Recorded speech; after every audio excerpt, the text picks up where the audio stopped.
नमस्कार, आप देख रहे हैं भारत समाचार लाइव और मैं हूं आपके साथ वैशाली। आइए रुक करते हैं आज की खास खबर पर।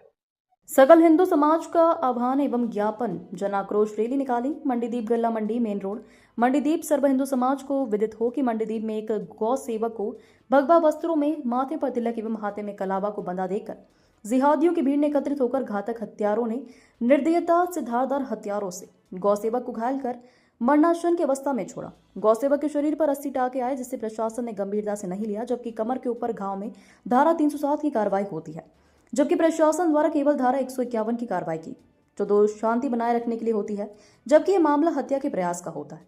इसलिए सकल हिंदू समाज जन आक्रोश रैली का आह्वान किया एवं प्रशासन से मांग की है कि इन लोगों की जांच की जाए कि यह किसी आतंकवादी संगठन या सीमी के कार्यकर्ता तो नहीं है। इनके घरों की तलाशी ली जाए, इनके पास कोई घातक हथियार भी हो सकते हैं, ताकि ऐसे लोगों को उनके संगठनों से हिंदू समाज की रक्षा की जाए। यह जन आक्रोश रैली हिंदू सकल समाज द्वारा निकाली गई। समाज द्वारा जो प्रदर्शन किया जा रहा है, क्या मांगे सरकार से? सरकार से ये मांगे हैं हमारी कि ये मुस्लिमों का अत्याचार देश के अंदर बढ़ता जा रहा है। इसको देखते हुए शासन से हम मांग करते हैं कि हमारे एक मंडीदीप के अंदर एक गौ सेवक के ऊपर जो हमला हुआ और ऐसा प्राण घातक हमला, उसके शरीर में, पेट में, पीठ में, जांघ में 80 टाके आए और उसके द्वारा शासन प्रशासन के द्वारा संज्ञान नहीं लिया और एक छोटी सी कार्रवाई करके 151 धारा लगा के ये कह के छोड़ दिया गया कि शांति बनाए रखें। अरे हमारे गौ सेवक के लिए 80 टाके आए। अटेम्प्ट टू मर्डर जो धारा बनती है 307, उस पर वो लगाई जाए। ये हमारी मांगे सकल हिंदू समाज मंडीदीप का आज बहुत आक्रोशित है शासन के और प्रशासन के, उसमें आज बहुत दुखी है। अगर हम 90% मंडीदीप के अंदर हिंदुओं को इकट्ठा करने, अपनी मांग और न्याय मांगने के लिए अगर हम इकट्ठे हो रहे हैं, तो ये शासन की बड़ी शर्म की बात है, क्योंकि हमने शासन प्रशासन जो है हमारे हिंदू धर्म और हिंदुस्तान के हर नागरिक की रक्षा के लिए है और आतंकवादियों की सपोर्ट के लिए नहीं है। जो मंडीदीप के अंदर साहिल खान नाम का जो आदमी है, उसने खेल मैदान को लेकर एक बार टिप्पणी की थी कि इस खेल मैदान में हम खेल नहीं होने देंगे, हम 40 गांव के मुस्लिम आके उस खेल को रोकेंगे। अरे साहिल मियाँ, तुम्हें समझाया जाता, वो हिंदी में समझाया जाता कि जब वो केस हाई कोर्ट में चल रहा है तो तुम्हारे बाप की भी ताकत नहीं, तुम उस मैदान में खड़े हो पाओ। इसलिए वहाँ भी ज्ञापन दिया गया था और आज उसको फिर उसने एक हरकत ये की है उसने वहाँ पे कि समस्त मुसलमानों को इकट्ठा करके एक हमारे गौ सेवक को मारा गया और बड़ी बुरी निर्दयी तरह से मारा गया है। उसकी हत्या की पूरी कोशिश की गई है, लेकिन शासन प्रशासन के कान पे अभी तक जू नहीं रखी। इसलिए सकल हिंदू समाज मंडीदीप में इकट्ठा होकर शासन से मांग करता है, अगर हम ये कहते हैं हमारे गौरक्षक, अगर गौ की सेवा करना और गौ की रक्षा करना पाप है तो हम ये पाप बार बार करेंगे। मंदिरों की रक्षा करना अगर पाप है तो हम ये पाप बार बार करेंगे। साधु संतों की रक्षा करना पाप है तो ये पाप हम बार बार करेंगे। गौ माता की रक्षा करना अगर पाप है, किसी भी धर्म स्थल की अगर रक्षा करना पाप है, ये पाप हम बार बार करेंगे। अरे जिहादी, बस तुम हमें मार सकते हो लेकिन हमारी आवाज़ को दबा नहीं सकते। और हम तो ये कहते हैं, मरने के बाद अगर हम धर्म के नाम पे फेमस हो, अगर भगत सिंह मारे गए, भगत सिंह को फांसी हुई तो पूरा देश जानता है, वो कमरेज तिवारी गला काटेगा तो पूरा भारत जानता है, अच्छे काम करो तो पूरे भारत पहचानेगा, पूरे कुत्ते की मौत मरेगा तो अपने गांव के लोग भी आपको नकार देंगे। इसलिए भाइयों, सकल हिंदू समाज को आज आज न्याय मांगने के लिए इकट्ठा हो रहा है।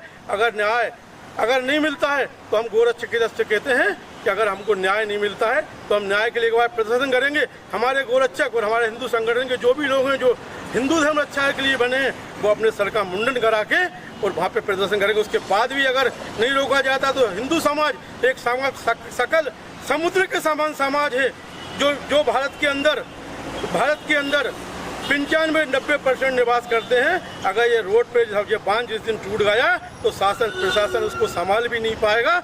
इसलिए हम हिंदू केवल कानून को मानने वाले हैं, कानून को हाथ में लेके काम करने वाले हैं। इसलिए हम शासन के सामने प्रदर्शन करके मांग करते हैं। अंग्रेजों के समय, मुगलों के समय जो होता आया और भगवा की का तुम ताकत देखोगे, ये तिरंगा तो हमारे देश की आज़ादी के बाद आया। जब महाभारत का युद्ध भी हुआ तो भगवा के तले हुआ, रामायण का युद्ध हुआ तो भगवा के तले हुआ, और भगवा के तले आज भी हमें युद्ध करने की अगर ताकत और बलिदान देने का है तो हम उससे पीछे नहीं हटेंगे। ये जिहादियों समझ जाओ, तुम्हें बार बार समझाया जाता है, बार बार प्यार से किया जाता है कि भाई बन के रहो, अगर चारा खाने की कोशिश करोगे तो बत्ती सी तोड़ दी जाएगी। ये समझ लेना, क्योंकि तुम्हारा अन्याय, तुम्हारे पाप का घड़ा अब बहुत लबालब भर चुका है, इसलिए शांत हो जाओ, भारत में रहो। भारत में हमारा शासन प्रशासन तुम्हें 5 बार की नमाज के लिए नहीं रोकता, क्रिश्चियनों को प्रार्थना के लिए नहीं रोकता, लेकिन तुम हमारे हिंदू समाज के प्रचारक हो, चाहे हिंदू पुजारी हो, उनको देख के, कलावा देख के, तिलक देख के, भगवा कपड़ा देख के मारते। अरे दुष्टों, अगर ये मन के अंदर रात लिया लेकिन हम कान को हाथ में नहीं लेते। हमने आज तक किसी मौलवी, किसी मस्जिद के मौलाना को अगर भीड़ बना के मारा हो तो एक भी ऐसा एग्जाम्पल हमें दे के बता दो। अरे मूर्खों, तुम केवल उन आतंकवादी अफजल गुरु के नाम से बोलते हो, अफजल हम शर्मिंदा हैं, तेरे कातिल जिंदा है। अरे समझ लो, हम तुम्हें जानते हैं, तुम भारत के देशभक्त जो मुसलमान हैं उनको तुम कभी श्रद्धांजलि नहीं देते। हमारे अब्दुल कलाम जो हमारे पूजनीय राष्ट्रपति रहे भारत के, आप कभी उनको श्रद्धांजलि नहीं देते। अब्दुल कलाम को श्रद्धांजलि नहीं देते, अब्दुल हमीद को श्रद्धांजलि नहीं देते, बिस्मिल्लाह खां को श्रद्धांजलि नहीं देते। अरे आतंकवादियों को पूजने वाले, आतंकवादियों को मारने वाले, अरे समझ जाओ, मान जाओ, हिंदुस्तान की जनता, हिंदुस्तान का प्रशासन आपको समझा रहा है। अगर आपकी ऐसी नीति रही, आप ऐसे करते रहे, तो हिंदू सकल समाज, भारत का एक एक नागरिक जो देशभक्त है, तुम्हें भागने के लिए हिंदुस्तान से जमीन कम पड़ जाएगी। और हिंदू भाइयों से मैं कहना चाहता हूँ कि आज इतनी कंट्री हैं, क्रिश्चियन कंट्री में चला जाएगा, मुस्लिम कंट्री में चला जाएगा। आज हिंदुस्तान, भारत एक हिंदुओं का ऐसा देश है।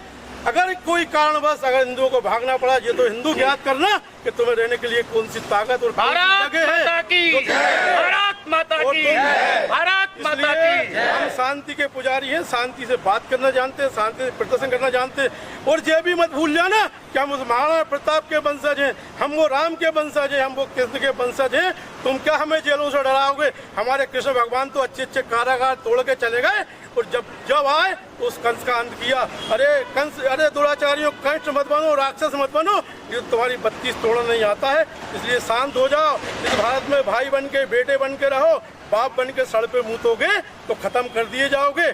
और मैं ये इसलिए नहीं कह रहा कि मैं अपने हिंदू समाज को भड़काना चाहता हूँ। हमारा हिंदू समाज जो है वो विवेक, ज्ञान, सब चीज़ रखता है, कभी किसी के भड़काव में कोई काम नहीं करता। इसलिए मैं कहना चाहता हूँ, इस देश में शांति रहने दो, इस मंडीदीप में शांति रहने दो, इस भोपाल में शांति रहने दो, इस भारत में शांति रहने दो।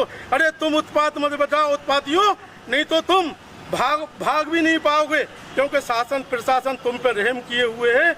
इसलिए शासन प्रशासन भी कहना चाहता हूँ, माननीय हमारे जो प्रतिनिधि हैं उनसे भी कहना चाहता हूँ, माननीय न्याय करें, अन्याय को खत्म करें। क्योंकि हमारे रायसेन जिले में जो भोजपुर का सबसे बड़ा मंदिर, जो हमारी विश्व की सबसे बड़ी शिवलिंग है और हमारे महावीर स्वामी का मंदिर है, तो ये समझ लेना कि महावीर स्वामी का मंदिर जो शांति का प्रतीक है,